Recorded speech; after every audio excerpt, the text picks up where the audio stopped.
Well,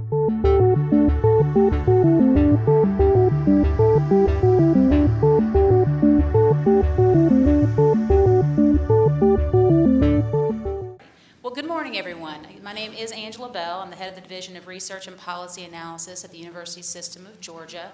And we've just had our new fall 2014 enrollment rolling in from your campuses, putting it together to look at system and sector trends over the last 10 years is what I aim to present to you this morning. Every campus I know has its own unique story, but what I'll be talking about a little bit is just that more global picture of what's been happening across the state and across sectors over the past decade. So the headcount enrollment in the 31 institutions of the university system in this fall is 312,936, which is an increase of 1.1% over the previous fall. It's an increase of 3,467 students. The FTE enrollment also increased from 274,000 to 277,000, an increase of 0.8%, about 2,130 FTE above the fall 213 enrollment. And as you see here, this fall 2014 enrollment represents a rebound from declines we had seen the past 2 years. So these decreases occurred after large increases that we had seen during the recession as people sought training while job opportunities were less abundant. As the economy has improved, we return to previous enrollment patterns. As you can see here, though, that where we are at 2013 and 2014, we're pretty much where we would have been had we just increased at a steady rate as we had before the recession. But of course, these recession and post-recession patterns are not evenly distributed across our system. So just first I wanted to briefly note how I've organized most of the remaining analysis of enrollment. Because we've had some changes in system organization over the last couple of years that make presentation of sector data a little complicated. So a note about our consolidations and institutions changing sectors. So the consolidated institutions, the data was included in the former institution up until they merged, and then whatever sector they were in after they merged, that's where they are. So that just sort of makes sense. But institutions that change sectors over time, like Kennesaw State and West Georgia, I've included them in the category that they went into the comprehensive universities, so that those enrollment shifts didn't obfuscate any other trends that were going on in those trends, in those sectors over time. I put the state and two-year colleges together as the constituent institutions have shifted continually over time as four-year programs have been added. So to look at these trends here by sectors, this is our overall headcount enrollment over the last decade, and you can see that those recessionary impacts are really concentrated at our state colleges and two-year institutions that are our access points for this system. You see huge increases there as the recession took off and job opportunities were less available and people opted for enrollment in higher education for training. And then as the economy improved, those students, many of them exited the system for a variety of reasons, either because of new job opportunities, or students who are on the margin of attending are less committed to higher education in the first place, so less likely to be retained. You can see that the other sectors, however, have continued to see enrollment climbs over the entire decade with a slight plateau as the recession recovered, but overall strong growth. It may help to look at that same pattern, just looking at numbers and looking at percentage changes. In that last column there, you see the one-year change for each sector. You see that our research institutions had an increase of 2.3% since last year, that our comprehensive institutions had an increase of 1.5%. State universities had a very small decline. Our state and two-year colleges a small increase. But overall, like I said, the system increased 1.1%. If you look at the next to right column, that's our growth since the beginning of the recession in 2009. And you'll see growth across all sectors except for our access sector, state and two-year colleges, which, as I explained, makes a lot of sense. But let's look at that 10-year growth, and I think that's what we really want to keep our eyes on here. The 10-year growth, the research institutions there in the top row have seen growth over the 10-year period of about 20,000 students, or about 25%. Comprehensives grew about 14,000 students, which is also about 25%. State universities grew about 14,000, or 26%. And the state and two-year colleges grew by 11,500, or about 17.4%. And overall, the system, we had an increase of about 60,000 students. So our long-term growth, in spite of recent years where we had some declines in some sectors, has been strong. How does this compare to other higher education sectors within the state and outside the state? So this is the enrollment for the technical and community college, the technical and community college system of Georgia over the past 6 years, but not including the most current fall enrollment that I don't have yet. But you see that they too, as an access sector, that they saw strong increases going into the recession, and then since the recession, that enrollment has declined back to where it was previously.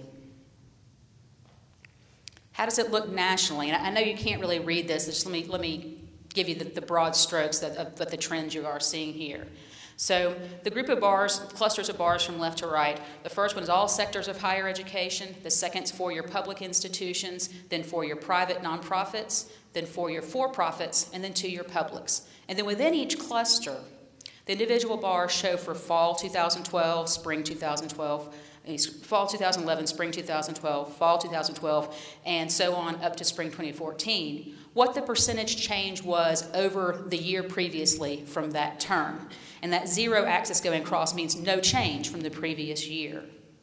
So for all sectors of higher ed over there on the left, you see a slight increase in fall 2000 from the previous year, but declines ranging up to 2% in the next 4 terms, with small declines more recently. And the next group of the bars are four-year publics. Here you see an increase in fall 2011, decreases of small amounts over the next 3 terms, and then slight increases over the most recent 2 terms.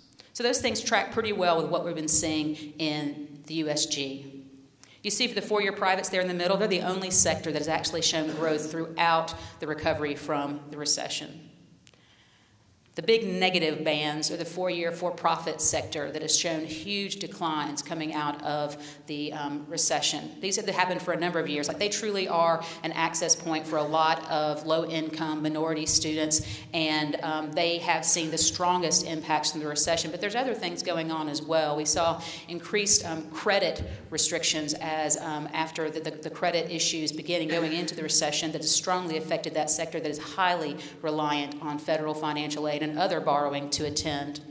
And then finally, also, there have been changes in the federal Pell Grant program that have reduced the number of semesters that students may participate in the Pell Grant program, as well as tightened satisfactory academic progress rules that have also proven to impact enrollment there in the four-year for-profit sector. And then you see the two-year publics there to the right, and they've shown declines coming out of the recession, just as our TCSG sector, and as we've seen with our access institutions as well. Proper attribution here. The Carl Vinson Institute supplied me the pretty blue state of Georgia map, which shows population growth over the last decades. The darker blue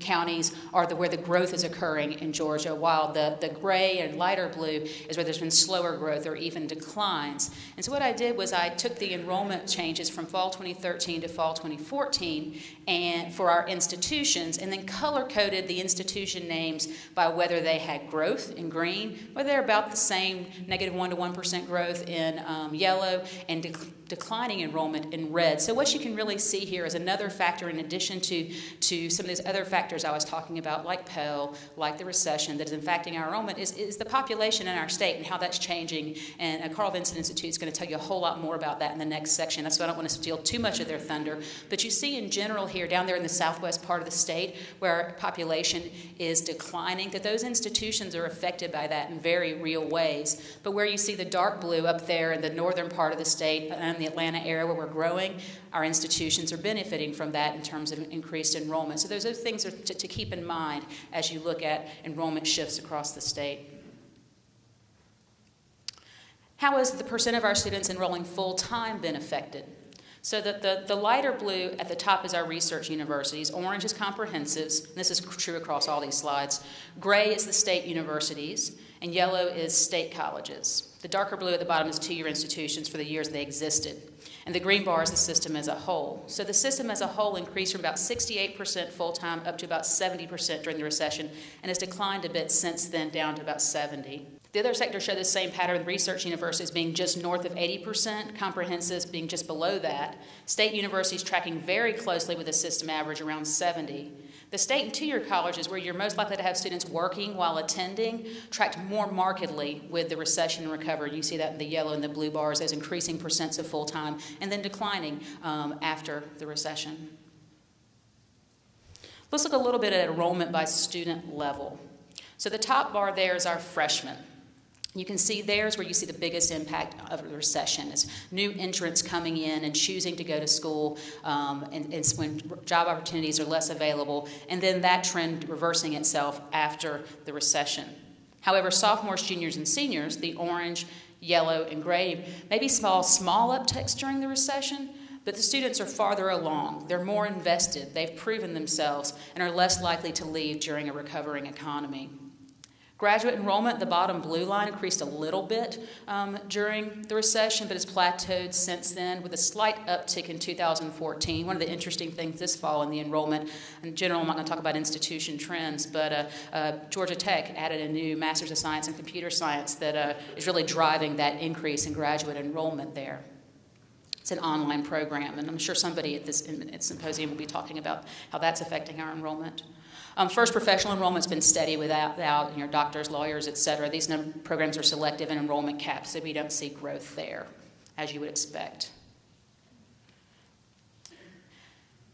So this is first-time freshman enrollment. The previous slide was all freshmen, including returning ones. This is first-time freshman enrollment. And here the pattern is very similar to overall freshmen. They're responding to the economy. And with most of our change, this is divided out by sector. The yellow is our state and two-year colleges. And that's where you see, again, that most response to the economy with increasing numbers of first-time freshmen.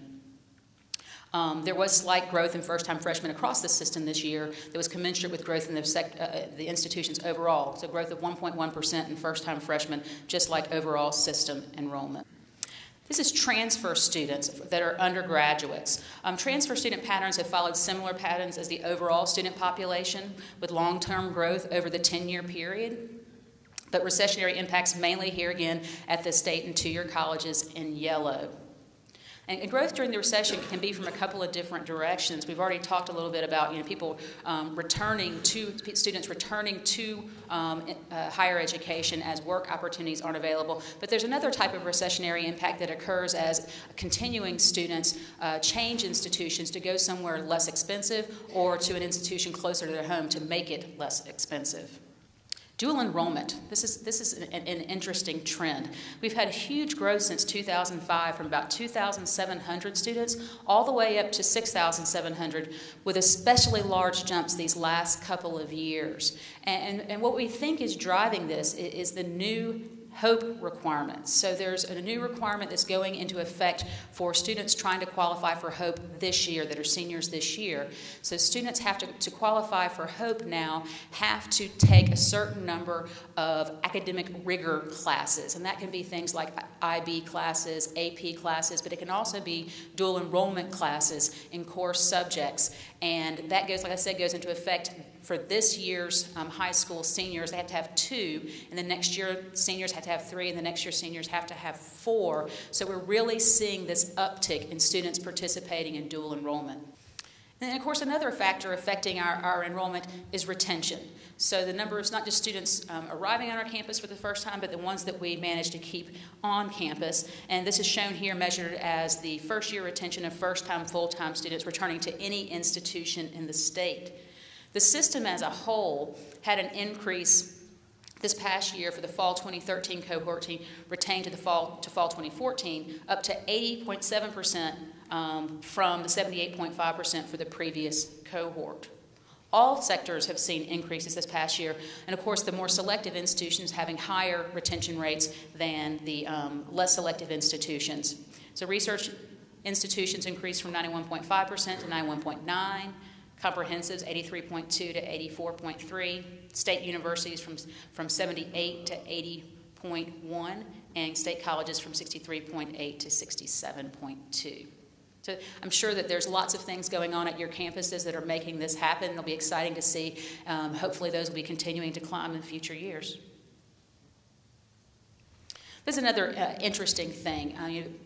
Adult students have been much the focus of higher education in recent years as we all try to reach the attainment goals that the President and other philanthropic organizations and state government are all pushing for. And we've seen really big climbs in non-traditional undergraduates. This is measured in our system as students who are 25 or older when they first started college. So it doesn't capture as well students who returned to college, who started it as a traditional student but then came back when they were like 35 after having had some time off, but it's still a good indicator of tracking our adult populations. And as you might expect, we saw big increases during the recession and declining since then. Though interestingly, what you don't see is in 2014 it ticking back up like the rest of our enrollment. So we reached out to some of our institutions to dig into what's going on here, and there were a variety of answers that we heard.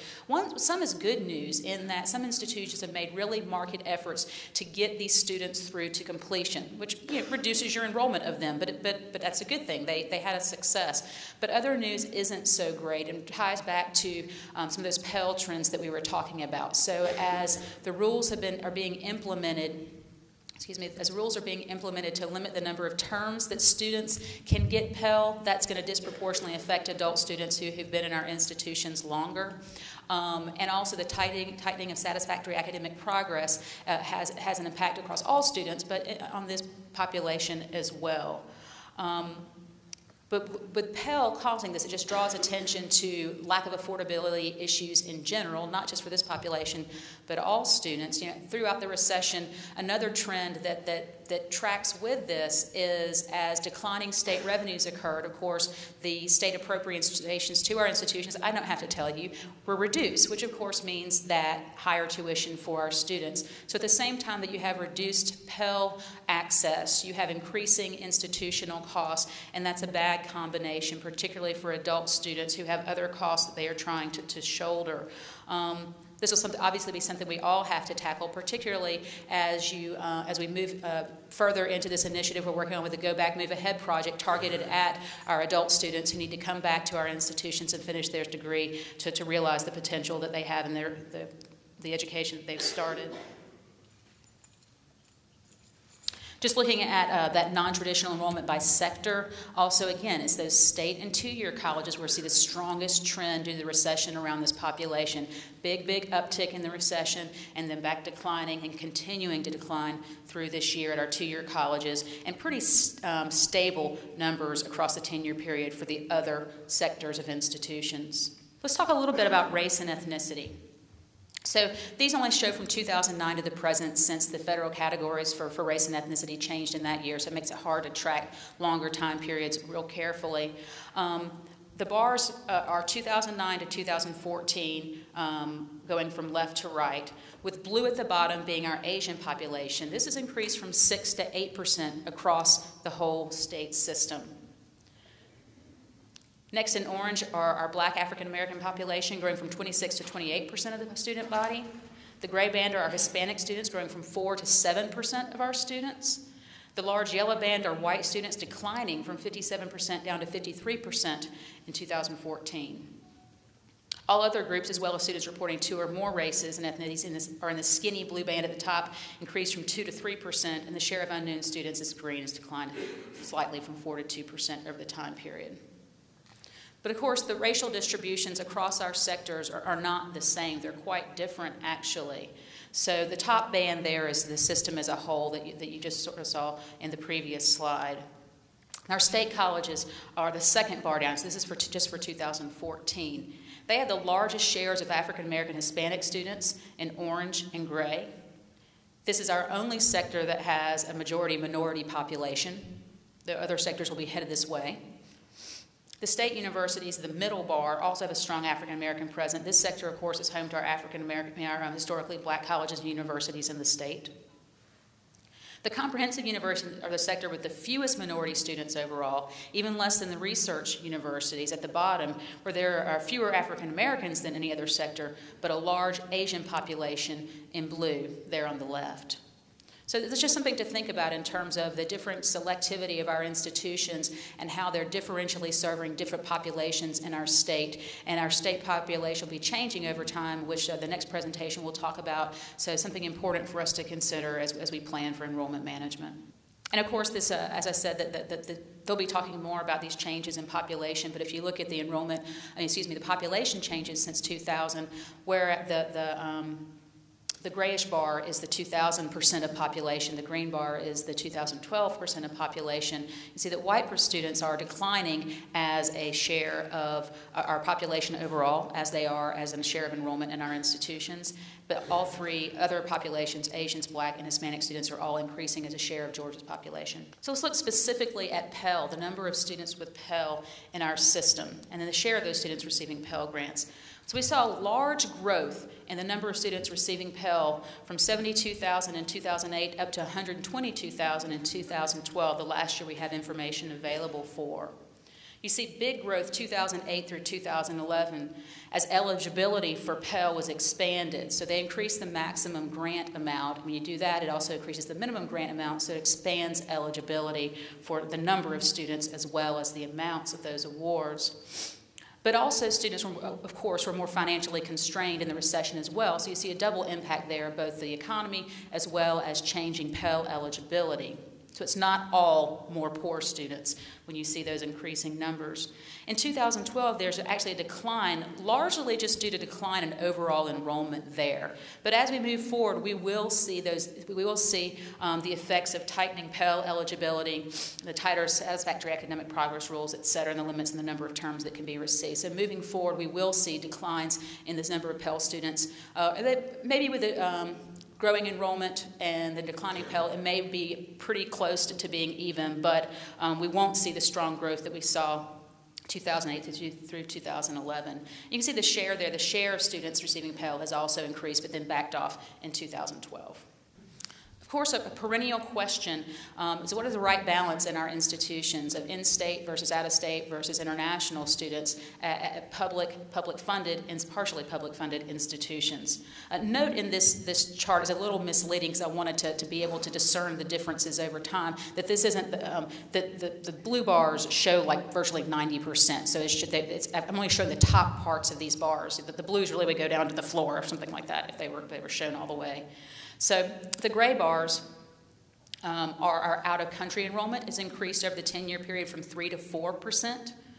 Out-of-state enrollment, the orange in the middle, has declined slightly during the recession years, but ended at 7.2% where it started, so that hasn't changed over the decade. And in-state enrollment has declined from 89.7% in 2005 to 88.4% in 2014. So not much shift. Either we get some media coverage about that. People ask questions about that, but it hasn't changed that much over the decade. And this also varies by sector, and this does show that whole perspective of how largely in-state enrollment driven we are. The top three bars, state colleges, state universities, and comprehensives, have very small shares of out-of-state and international enrollment, while the research universities have about 14% out-of-state and 9% out-of-country. This is kind of a little bit crazy looking graph, but I thought it was interesting. It's also something that's been a bit of a hot topic in the state recently. There's been attention to waivers being received by out-of-state students. There's been an audit on it. There's been tightening up of the rules around that. So I just wanted to give a little 10-year overview of what's been going on there. The system in green there in the middle has been around 45% of out-of-state students for many years before decreasing to about 40% in the last 2 years of out-of-state students receiving waivers. State universities have the highest proportion, around 65% for many years, and declining to 50 to 55 in the last 2 years. Comprehensives are next highest, around 50% for a while, but declining to 40. Research universities in blue started and ended at about 35%. Those are the institutions with the most capacity to draw out-of-state students without incentivizing through tuition waivers. And then the state and two-year colleges, which have the fewest out-of-state students anyway, offer the fewest waivers, and that's been declining over time. So just something to keep in mind as that conversation continues around our state, around the percentage of our students receiving waivers, out-of-state students. Another topic that's been out there is our missing male students in our institution. So this is, we have the female students are the orange on the top and the blue students are the males on the bottom.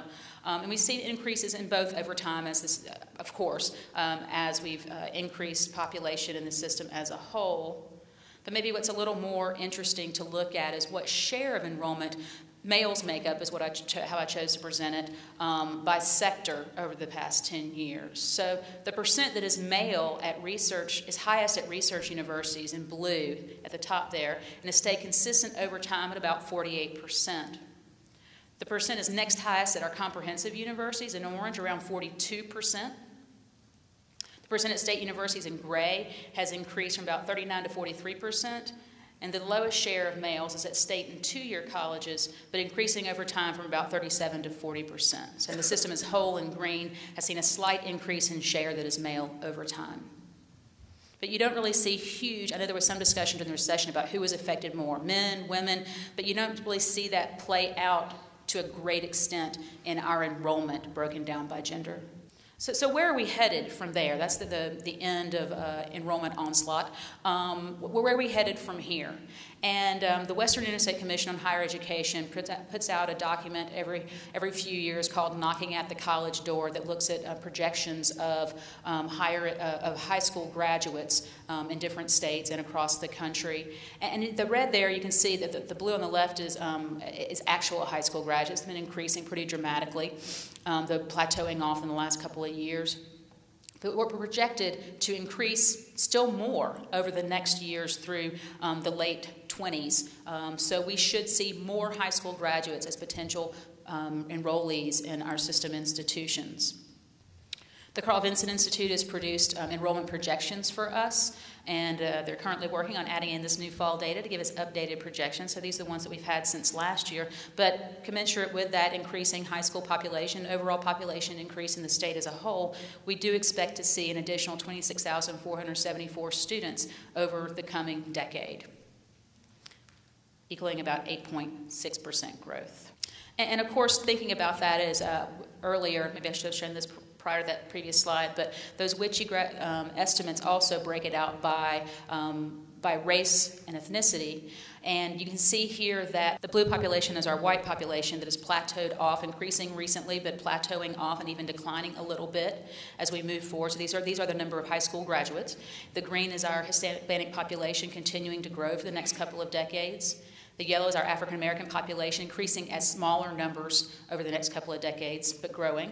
And then finally, gray at the top is our Asian population of high school graduates, which is also increasing. So that will certainly be impacting the eligible pool of new attendees in our institutions over the next 2 decades, and certainly shaping what our incoming classes look like. And certainly with those racial trends, they bring with them different backgrounds and different challenges and things that will obviously change how you have to engage with your new populations of students. So that is all of the data that I have brought to you this morning. I would love to answer any questions that you have about what's going on in our state or what's to come in terms of enrollment. Yes?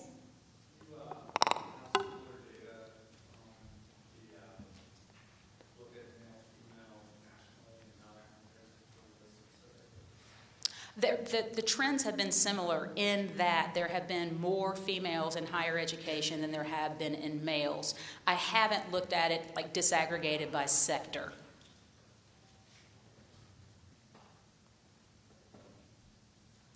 Other questions? Yes? On the slide that showed percent of waiver utilization, what was the total percent of for the whole university system total?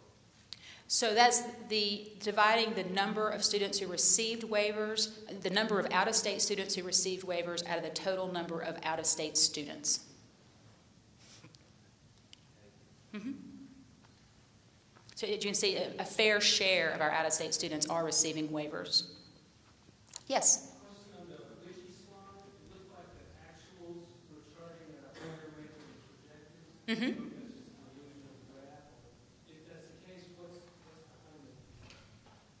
I would imagine that that is driving off of just better performance, actually better performance in our high schools than was predicted by Witchy. I have friends there. I'll have to slap them on the wrist for underestimating us.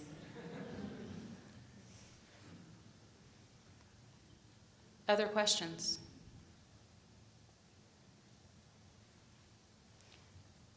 Instead of blinding you with science, I've dumbfounded you with data. Yes? How is the Vincent projection tracked to action? I don't know. They just started doing them for them this past year. So do y'all have an answer? Have y'all compared what you predicted last year to what we got this year? I haven't looked at that. We just started having them do them, so we don't have that actual comparison yet.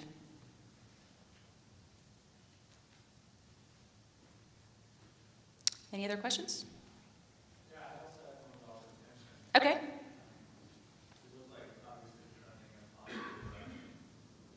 And my understanding is nationally that the last 6 seasons, the typical average, at least traditionally, has been what I've always quoted. Do you know if that's true, or do you know how it's remaining nationally?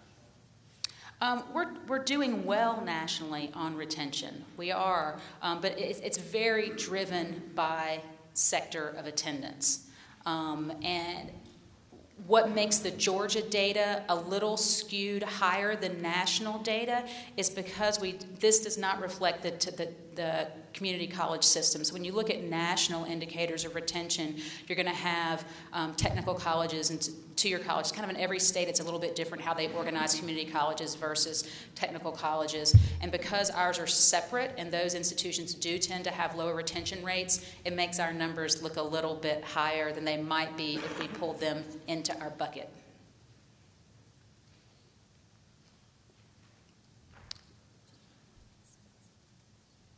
Yes? You have a breakdown on those out-of-state waivers, how many of those go to athletes at the major universities, and how many go to undocumented students at some of the smaller schools? I do not have that data. I do not have it disaggregated by whether they're athletic waivers. I could dig into it and get it, but I don't have it with me. We don't have whether or not a student is an undocumented student or not at the system level, so I cannot get that for you, period. If you want to hand me a card after the session, I'd be glad to see what I can find for you about the athletes. Mm-hmm. Going once, going twice. Well, thank you very much for your attention.